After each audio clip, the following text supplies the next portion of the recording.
The 23rd of April 2025, 036 British Summer Time. East Africa News. Updated 058 British Summer Time. A federal judge has ordered the Trump administration to restore all jobs and funding for the Voice of America and other US-backed news outlets, ruling that efforts to dismantle it violated the law and Constitution. Over 1,300 VOA employees, including about 1,000 journalists, were placed on leave following President Donald Trump's order. The White House has accused the broadcaster of being anti-Trump and radical. VOA, still primarily a radio service, was set up during World War II to counter Nazi propaganda and has become a major global media broadcaster. The ruling noted that because of the cuts, VOA is not reporting the news for the first time in its 80-year existence. Judge Royce Lamberth said the administration acted without regard to the harm inflicted on employees, contractors, journalists, and media consumers around the world.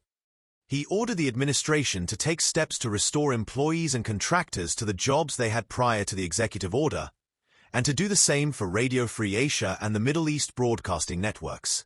The judge found the administration also likely violated the International Broadcasting Act and Congress's power to appropriate funding. My colleagues and I are grateful for this ruling. But we know that this is just a small step forward, as the government is likely to appeal, said Patsy Widakuswara, the VOA White House bureau chief and a lead plaintiff in the lawsuit. We are committed to continuing to fight against what we believe is the administration's unlawful silencing of VOA until we can return to our congressional mandate, to tell America's stories with factual, balanced, and comprehensive reporting, she said. Trump has long criticized VOA as part of his broader attacks against the media, frequently accusing mainstream outlets of bias. After taking office in January, he appointed a political ally, Kari Lake, to run VOA.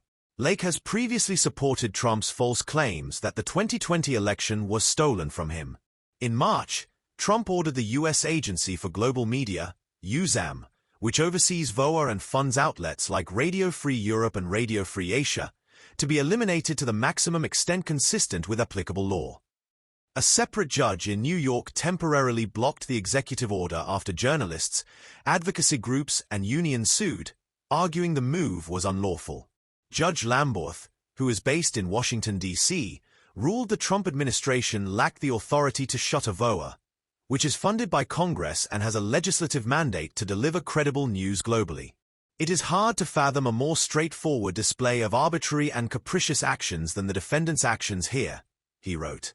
Even though several courts have ruled that the president can remove personnel and terminate grants, a radical district judge is once again attempting to interfere with the Trump administration's efforts to make the government more efficient, White House spokesperson Taylor Rogers said in a statement.